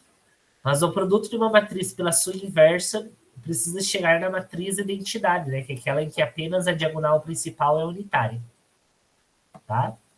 Bom, algumas matrizes especiais do tipo é uma matriz que contém apenas elementos unitários, né? Se eu digo assim, quero uma matriz que os elementos sejam unitários e sejam em 2 linhas e 3 colunas, o comando ONIS, tá? Uma matriz nula, em que o número todos os elementos sejam iguais a zeros. Então, eu tenho uma matriz 3 por 2, por exemplo, 3 linhas e 2 colunas em que todos sejam nulos. A matriz de identidade 3 por 3, então, uma matriz do tipo 3 linhas e 3 colunas, mas que apenas a diagonal principal seja unitária e as demais sejam nulas. Então, é a matriz de identidade de ordem 3, né? Um sistema linear, nós sabemos que um sistema de equações lineares eu posso representar na forma matricial, né, em que eu tenho a matriz dos coeficientes, a matriz das incógnitas e a matriz dos termos independentes. E aí, então, no Scilab, basta que eu entre com dados da matriz dos campos, dos coeficientes e a matriz dos termos independentes, e perceba que a solução desse sistema é dada pela inversa de A vezes o B, né? Porque nós vamos ter algo do tipo A vezes X, ó. Ao resolver um sistema linear, nós temos algo do tipo assim, ó. A1 que multiplica um x, né? Mais um A2 que vai multiplicar um y, por exemplo, e um A3 que multiplica um z. Tudo isso é igual a um B1. O A1, A2, A3 e B1 são valores reais, tá? Aí o A2x mais um... A2 não, né? Vamos pegar um outro valorzinho aqui. O A4. Aí. O A4x mais um A5y mais um A6z. Isso é igual a um B2. Aí o A7x mais um A8y mais um A9z é igual a um B3. Então, o que eu estou querendo dizer para vocês é o seguinte, que eu posso representar esse sistema linear em forma de produto entre duas matrizes. Então, eu vou ter aqui uma matriz formada apenas com os coeficientes, que é A1, A2, A3. Os coeficientes são os números, tá? Quem são eles? A4, A5 e A6, A7, A8 e A9. E aí multiplico pela matriz das incógnitas, né, que seria x, y e z, igualo com a matriz dos termos independentes, que é o nosso B1, B2 e B3, né? Ao se multiplicar isso aqui, eu vou ter, então, uma matriz qualquer, que é a matriz A, vezes a nossa matriz que precisamos descobrir, que é o x, é igual à matriz B, né? Então, essa matriz x, como o A está multiplicando, ele passaria dividindo. Ou ainda o inverso de A, né? Que é o nosso A elevado a menos 1, que é o que aparece aqui, ó. O A elevado a menos 1. Ou o inverso de A. Tá? O inverso da matriz A multiplicado pela matriz B, né? Então, ao se resolver essa denominação, a gente encontra também por meio do Scilab, né? Quem é essa matriz X, né? Que seria a matriz dos nossos coeficientes, das nossas incógnitas. que satisfazem o nosso sistema matricial dado anteriormente, né? Tudo bem? Tranquilo? Querem fazer essa aqui? Ou deu para entender a lógica?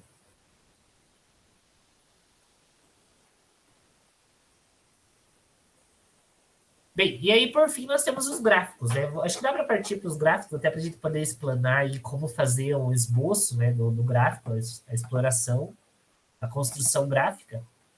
Daí a gente vai finalizando, tá? E aí me coloca à disposição depois se alguém quiser fazer alguma pergunta, alguma colocação. Bom, para a gente poder representar uma função, né, bidimensional ou tridimensional, o Dinei levantou a mão, fica à vontade, Dinei. É mais uma dúvida em relação a fora da matéria, porque foi uma pergunta que foi feita lá no início da aula, e não, quando eu entrei, no caso, e não foi respondida ainda, eu acho. Perdão. Que, tipo, como vai ser feita a lista da presença? Respondendo a quem? Gabriela. A professora Alessandra tinha mandado ali no chat. Isso. Ah, então, não, como eu falei, eu cheguei atrasado e eu não recebi. Não, tranquilo, vou encaminhar aqui novamente. Então beleza. Só eu que cheguei atrasado? Caraca, sua decepção. Não, tranquilo, bem colocado, né? A lista de presença tá ali no chat de novo, tá? Obrigado. Imagina.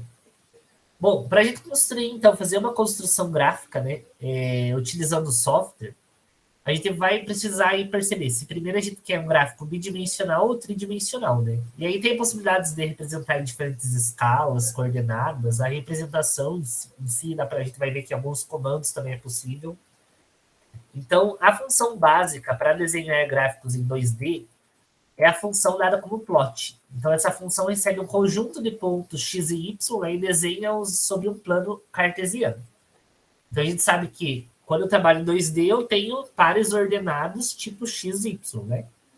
Então, para que a gente possa plotar o gráfico y igual a f de x, vamos criar um vetor x contendo os valores de x, né? E depois o vetor y com os valores de y e chamamos a função plot. Então, por exemplo, se eu quero... vamos fazer um exemplo bem clássico, né? Vamos representar aqui, primeiramente, o valor x, né, os valores para o nosso domínio. E esse valor para o nosso domínio, a gente vai utilizar o comando linspace.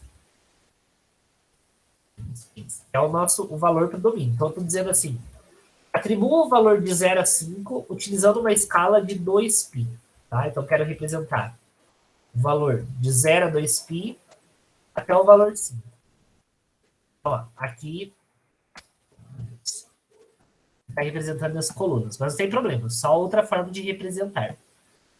E aí nós queremos também dizer, vamos criar um vetor linha agora, relacionado aos valores de y. Então, para y, vamos atribuir o valor de seno de x, por exemplo. Aí nós representamos os valores possíveis para y. E aí basta utilizar o comando plot os pares ordenados x e y, né? Que foram esses pares ordenados encontrados. Ao desenvolver esse plot, ele vai traçar aqui, só que a priori, como eu representei, né, apenas alguns pares ordenados, que foram 5 pares ordenados, ele me deu essa reta, né, uma função bem próxima a uma reta. Vocês podem perceber que tem o comportamento da função seno, mas devido ao número de conjunto de pontos, que eu coloquei 5 pontos, ele me deu o quê? Então, era de 0 a 2π atribuindo 5 pontos. Ele me deu aí semelhante a uma reta. Nós sabemos que a função seno, ela é uma função representada como uma reta, como está esboçada aqui? Sim ou não? Qual a pergunta travou aqui para mim, professor? Ó, vamos de novo. O que eu fui fazendo? Ó? Então, eu representei. Para a gente plotar uma função, a gente precisa dos valores de x, dos valores de y, e pedir para ele plotar, então, os pares ordenados, x e y encontrados, certo?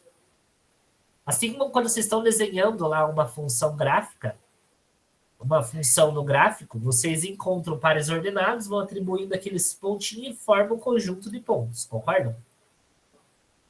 Então, o que eu fiz? Para os valores de x, eu disse assim, o domínio de 0 a 2π, 5 pontos. Então, o que ele fez? Ele pegou o ponto 0, pegou o ponto 1,57, o ponto 3,14, o ponto 4,71 e o ponto 6,28. Certo?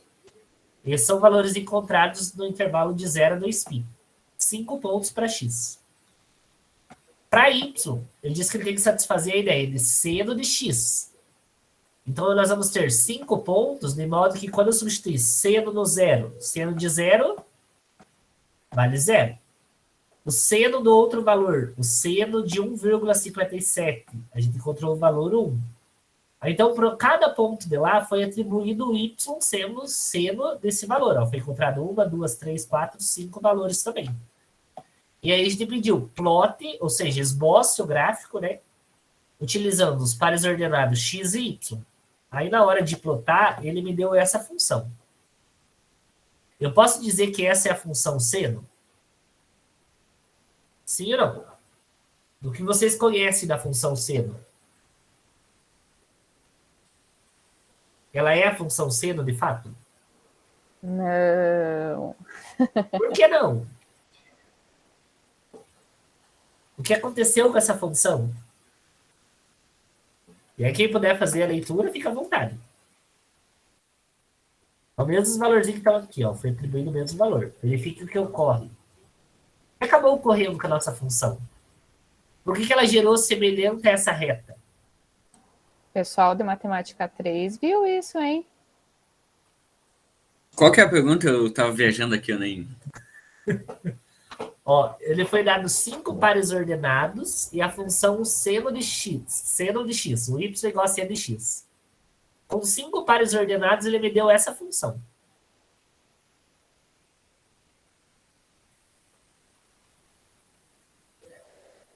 O que vai acontecer, por exemplo, vamos pegar outros casos. Vou até fechar essa e vou limpar aqui e fazer outro caso. Por exemplo, se eu digo assim, x lá para o meu domínio, novamente, de 0 até 2π, então de 0 a 2π. Mas agora, ao invés de 5, eu vou atribuir 30 pontos. Ele me atribuiu 30 pontos aqui, para x. Atribuídos 30 pontos. Ele foi chamando de diferentes colunas, né? Mas, enfim, nós temos os 30 pontos. Aí o y, eu vou utilizar a mesma relação, seno de x ainda. Só para a gente perceber o que acontece. E aí ele atribuiu 30 pontos para y. Desde que ele está pegando seno daquele primeiro valor lá do x, né, depois seno daquele segundo valor do x, e foi encontrando aqui, semelhante ao que a gente faz quando fazemos uma tabela de pontos, né? E aí eu quero que ele plote, ou seja, esboce o gráfico utilizando o par ordenado, x e y. E agora me deu esse gráfico. O que aconteceu?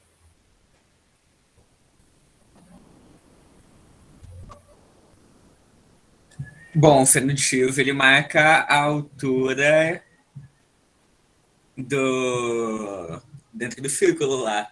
Então, quando ele deu um valor para x como seno de y, então ele deu uma distância no eixo x, e como você tinha para y também, ele marcou o ponto. E aí foi indo e foi fazendo esse gráfico redondinho. Perfeito. Olha a palavra que o colega acabou utilizando. Meu gráfico ficou mais redondinho. Nossa curva ficou mais próxima, podemos dizer assim, né? E, de fato, o ponto nada mais é do que a intersecção da abscissa coordenada. Então, é a variação em x com as variações em y, como bem comentado, né? Então, vocês percebam, quando nós tínhamos 5 pontos, ele estava dando próximo a uma reta. Quando nós temos 30 pontos, o que vai acontecendo com a curva? A curva vai ficando mais, como posso dizer? A curva vai ficando mais bonitinha, é isso aí. Exatamente, a quantidade de pontos vai nos definindo melhor a nossa curva, né? Que a gente define de interpolando, né? A nossa curva. Então, nessa mesma lógica, isso é possível fazer utilizando o Scilab. Aí, como curiosidades, depois quem quiser brincar um pouquinho melhor com ele, é possível customizar, né, a nossa aparência da linha.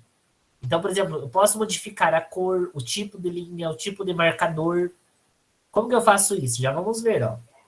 Então, se eu quero, por exemplo, uma linha em que utilize y sendo a cor, né? Ou seja, y se refere à cor aqui está tudo em inglês, tá? Se eu quero, por exemplo, a cor vermelha, eu vou utilizar R de red. E assim sucessivamente.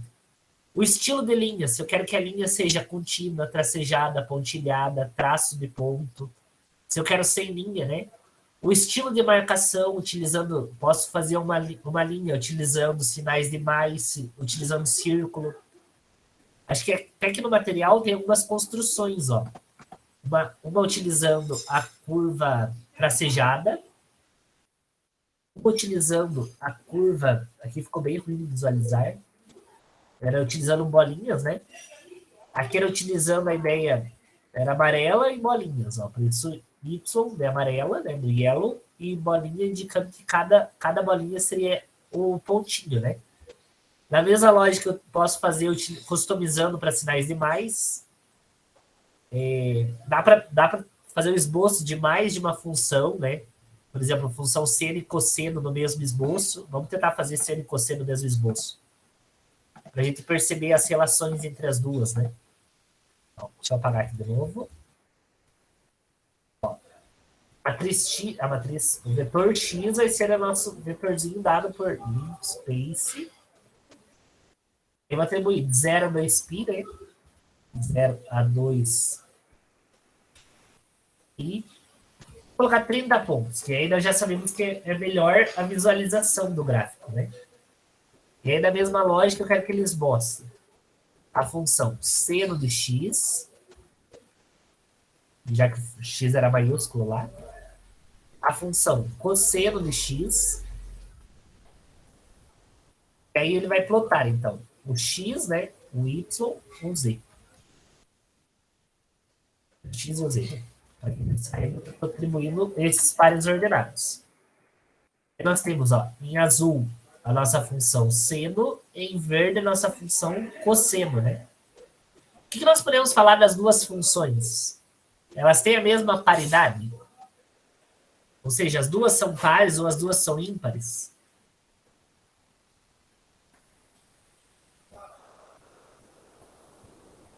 Só como curiosidade. Oi? As duas são pares? As duas são pares? Vocês lembram do termo de simetria? Por exemplo, essa função em azulzinho, ela tem algum ponto simétrico em relação a ela? O período aqui é de 2π, ó, porque ela faz esse comportamento em π, esse comportamento em 2π. Então, ela se repete de 2π em 2π.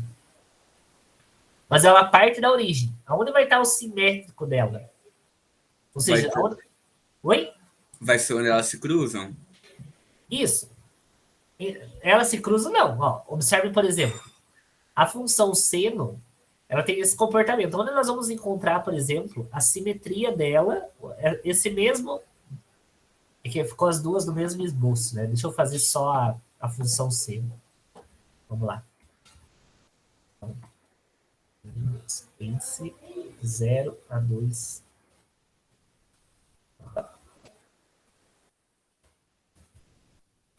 30 pontos. Então, vai. Y sendo a função seno. Aquele plot e os pares ordenados, x e y. Ó, essa é a função seno, que ela que a gente estava vendo agora mesmo, certo? Só que só ela. No caso da função seno, aonde está a simetria dela? Ela acontece de 0 a 2π, de 0 a 2π, de 0 a 2π. Então, sempre 2π é o período dela. Mas ela parte do zero. Então, eu posso dizer que tudo que eu tenho para cá, ó, nesse sentido, eu vou encontrar no sentido oposto para cá também, concordam? Então, nós dizemos que a função seno, ela é uma função que possui simetria em relação à origem. No caso, a função cosseno, aonde vai estar a simetria dela? Vamos tentar entender onde está a simetria da função cosseno. 0 a 2 e 30 pontos também. Aí eu vou dizer que o y é o cosseno de x. Se eu pedir para plotar a função cosseno, aonde está a simetria da função cosseno? Está também na origem? Sim ou não? Não. Não. Aonde vai estar a simetria? E um Um. ali. Isso, então, na verdade, aqui acabou sendo 1, né? Porque a variação lá na multiplicação do cosseno de x no argumento está unitária. Mas eu posso modificar aquele parâmetro também. Então, e isso vai modificar onde ela intercepta o eixo y, né? Então, nós dizemos que a simetria ela é em relação ao eixo y, não mais em relação à origem, tá? Então, por isso que a gente tem que tomar um cuidado para dizer se a função é par ou se a função é ímpar. Depende, sobretudo, também no esboço da sua simetria, se a simetria é a origem ou se a simetria é o caso da simetria em relação ao eixo, né? O eixo das ordenadas. E aí eu posso esboçar também, aí a gente finaliza, né, com esboço, aí eu posso também representar por meio, atribuir um título, atribuir uma legenda, né? Utilizando alguns comandos.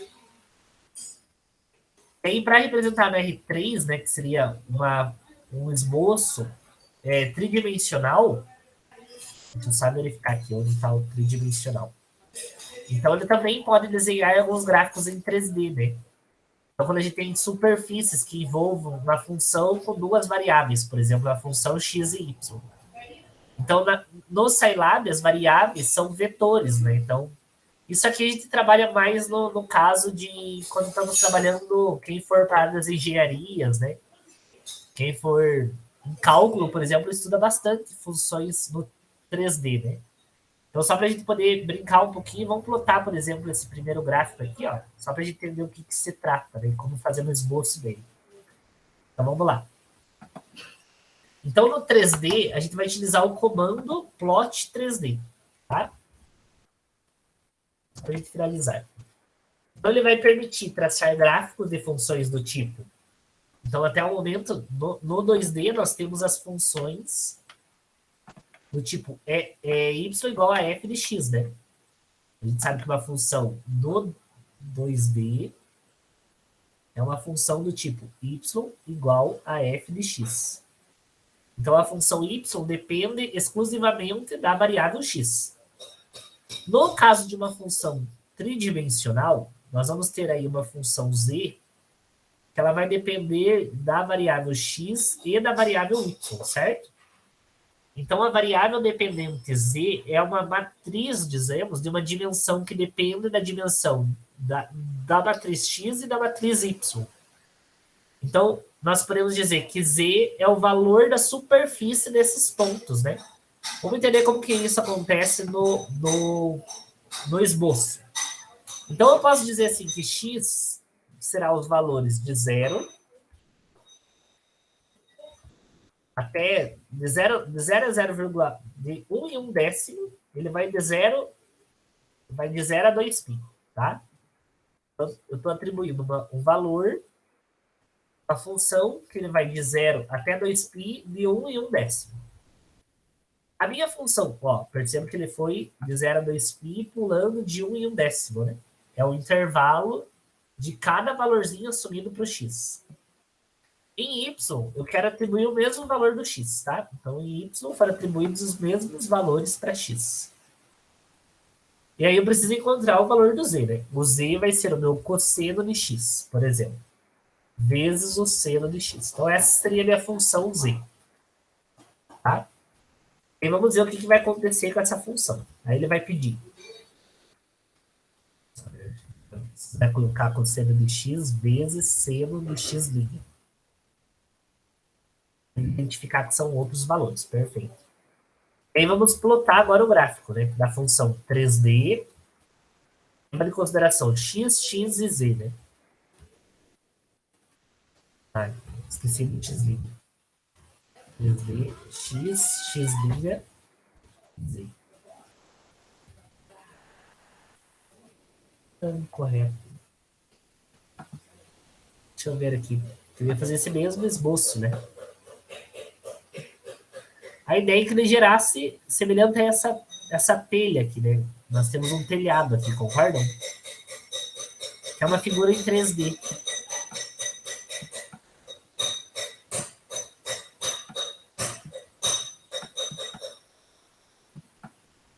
Ver se eu consigo... Bom, eu só não sei, alguma coisa que eu atribuí ali, não sei se alguém está aí conosco, percebendo o que pode ter ocorrido. tentar plotar em 3D o valor de x, y, z. Vai entrar incorreto.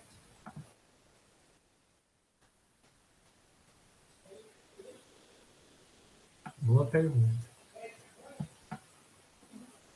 Que a ideia era que ele esboçasse ali, né? Agora, por que ele não esboçou é uma boa pergunta. Algum valor aqui para trás que eu coloquei equivocadamente.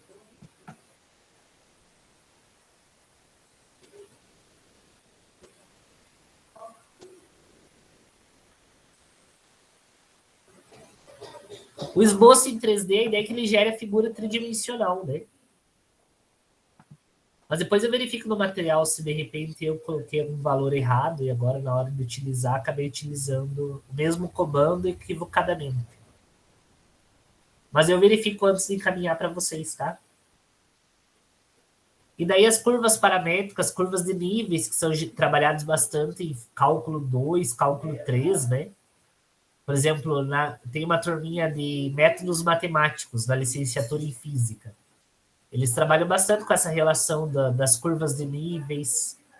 Cálculo 2 acaba utilizando bastante também, né? Dependendo da ementa da disciplina, cálculo 2, cálculo 3. E aí, aqui, logo em seguida, vocês têm algumas orientações, no sentido, algumas listas de comandos, né? Por exemplo, se não me engano, a última aqui termina com um comando bem utilizado, que é um comando distância entre dois pontos, né? Então, distância entre dois pontos bem utilizada na geometria analítica. Também conteúdo lá do terceiro ano do ensino médio. Dado 2 pontos no nosso sistema linear, como que faz, né? No plano cartesiano, como que se calcula a distância entre os dois? Então, por meio desse comando aqui também, a gente simplesmente consegue calcular a distância entre eles, né? Dado as coordenadas do ponto x1, y1, x2, y2, seria abscissa e ordenada em cada um dos pontos, e aí ele mesmo calcula, né? Então, esses seriam alguns exemplos, aí, algumas possibilidades para se trabalhar no Scilab. Não sei se mais alguém gostaria de apresentar, comentar alguma coisa. Fiquem à vontade. Eu sei que ao final ali acabou ficando bastante informação, né? Mas depois eu encaminho, dou uma revisada lá na própria apostila e aí encaminho depois por e-mail para vocês, se todos tiverem interesse, né? Se por um acaso alguém não recebeu o e-mail, eu encaminhei na tarde de ontem, e quiser deixar no chat, daí a gente anexa junto lá, para depois, quando enviar a apostila, todos tenham acesso. Eu não recebi porque eu acabei me inscrevendo hoje na atividade, mas eu vou deixar meu e-mail no chat então. Tranquilo. Agradeço, viu, Miguel? Que daí depois eu encaminho junto a apostilinha para você ter, daí de repente queira utilizar. Se mais alguém, assim como o Miguel, queira também utilizar, né? Queira a apostila, coloca ali no chat, depois a gente caminha tudo junto. Tá bom? Agradeço, Miguel, Natan, colocaram já no chat, né? E agradeço mais uma vez aí a presença de todos e me coloco à disposição, né? Caso alguém tenha alguma dúvida. Muito obrigado, Alessandra, pela tarde aí e pelo espaço concedido. Tá mutada, tá desligado o microfone. Não sei se você comentou alguma coisa, mas eu já estava abrindo as outras sessões da apresentação de trabalhos. Então, de qualquer forma, eu queria te agradecer, né, novamente pela disponibilidade.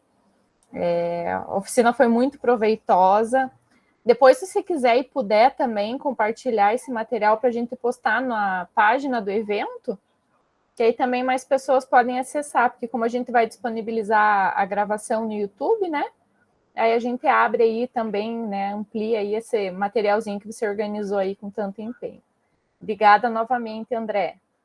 Eu que agradeço. Qualquer dúvida, estamos à disposição. Espero revê-los em breve. Forte abraço, fiquem bem. Tchau, tchau. Valeu, pessoal. Vou interromper a gravação, então.